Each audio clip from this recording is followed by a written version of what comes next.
Uburusiya bwakamejeje nanone bujya kure cyane mu guhabya abo bahanganye baramurika ibisasu bya misile karundura umusubirizo kimwe ku kindi ngo bagambiriye kubagaragariza ko kuba baremereye Ukraine gukoresha ibisasu by'ubukana bukomeye barasa mu Burusiya ibyo bitahindurwa igikangisho na kimwe cyasunikira Uburusiya kuvana ingabo zabwo muri Ukraine no guhagarika intambara nk'uko babyibwiye cyangwa ngo binarinde bibanza gusaba Uburusiya kurasa ibisasu kirembuzi byonyine nkaho nta kindi bwabasha kubikoraho.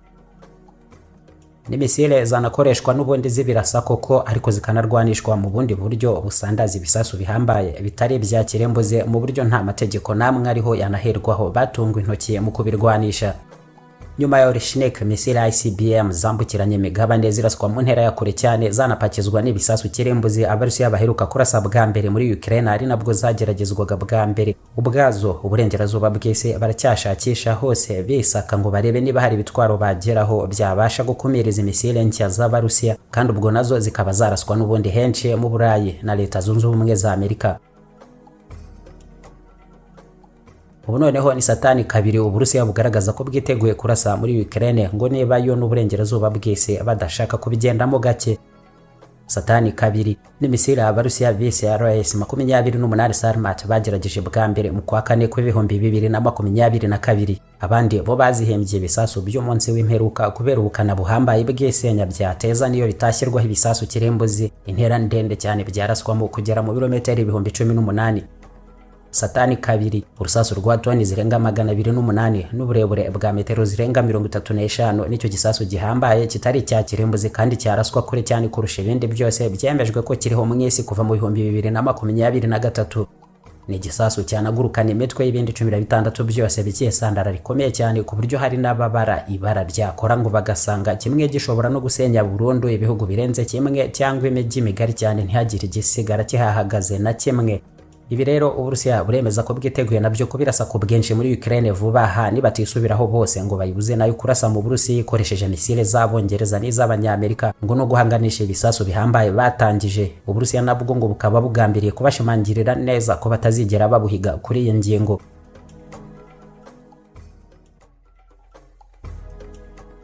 Ku rundi ruhande ariko kandi ibi bisasu bise Satani kabiri Uburusiya nabwo bugomba kuba ntabyo bufite bihagije. Biragoranye cyane kubikora ngo bibe byinshi kandi habeho ububiko bwabyo biteguye kurwanisha. Nubwo byageragejwe bwa mbere bikaraswa bikagurutswa koko bikemera ariko bongeye kubisubiramo kenshi birananirana inshuro zirenga enye zose. Ya nyuma byananiranye nabwo ni vuba hangaha tariki 16 mu kwa 9 k'uyu mwaka. Ni nayo mpamvu muri ibyo byose ubu Minisiteri y'Ingabo mu Burusiya nayo itavuga ko ari Sarmat nyinshi bateganya gukoresha mu ntambara barwana. Ni igisasu kimwe gusa cya Sarmat ariko cyaraswa ngo bikaba byashoboka ko ari igihugu cyose cyakwerekezwaho gisenyuka hakicwa benshi ku buryo ngo n'ubushobozi bwacyo bwose bwo gukomeza kubarwanya bwavaho bugahagarariraho. Kuri iyi nshuro rero akaba ari nabwo ubuyobozi bukuru bw'ingabo z'Abarusiya bwemeza ko ngo bageze ku ntambwe za nyuma gusa zitegura nibura kimwe muri byo cyaraswa kuri Ukraine vuba aha mu gihe cyose ngo bazabona ari ngombwa ko bikorwa. Ni ibintu bo bigeze ku bukana bukomeye cyane bw'intambara hagati y'Uburusiya na Ukraine igihe cyo kwitabaza ibitwaro byose bihambaye buri ruhande rufite ari nako kandi hanatutumba intambara ngari yagutse yahanganisha ako kanya Abarusiya n'uburengerazuba bw'isi uhereyemo umuryango wo gutabarana wa OTAN. Vladimir Putin w'Uburusiya abigarukaho kenshi ko n'ibisasu kirembuzi bazabirasa ahubwo kandi ngo gutsindwa cyangwa guhagarika imigambi yabo yatumye batangiza intambara ibyo nabyo ngo ntabwo bizigera bigerwaho.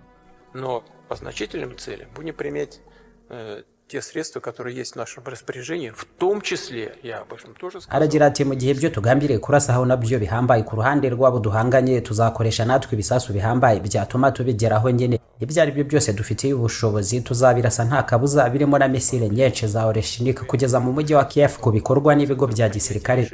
Mwana kwibaza kandi ngo ibyo ni ibintu twakora ryari ni igihe cyari cyo cyose Ukraine nayo izabikirasa misile z'Abanyamerika n'Abongereza ku gihugu cyacu.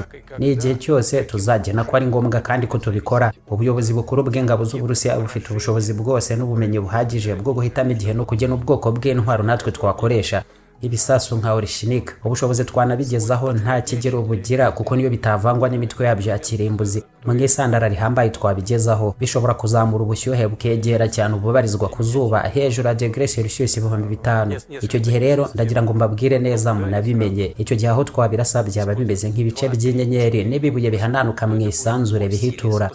Hari ikindi nanone kibazwa na benshi, ngo ese ubwo byagenda bite noneho mu gihe igihugu turi kurwana nacyo cyatunga intwaro kirimbuzi, Uburusiya bwabigenza bute?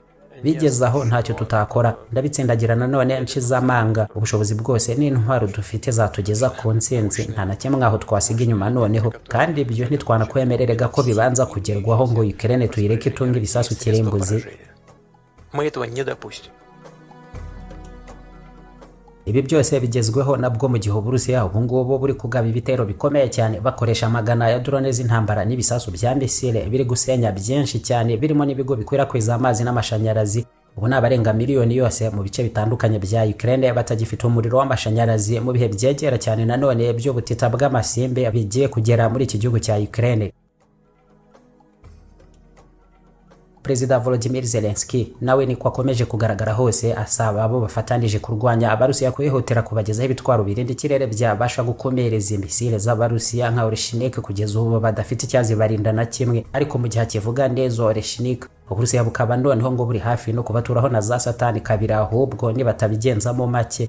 Ibyo Zelensky arabyita iterabwoba Putin yadukanye, kandi anasanganywe ngo bakaba bagomba gushyira hamwe nabo bamwereka ko ibisasu byose yarasa bitabateye nabo ubwoba mu buryo bwihariye ngo babe bareka kurwanya Uburusiya bwe. На будь-який російський шантаж треба жорстко реагувати.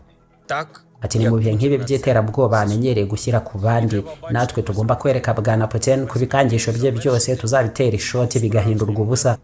Dukeneye ahazaza h'amahoro, intambara ikarangira mu bufatanye bwacu n'Abanyamerika ndetse n'Uburayi bwose. Tugomba kubigeraho, hakaba amahoro nyayo aramba adashingiye gusa ku bushake bw'umugabo nk'uyu w'umunyagitugu umwe wiyicariye Moscow ukeka ko ibyo ashaka byose hari misile z'Uburusiya zizabimugezaho.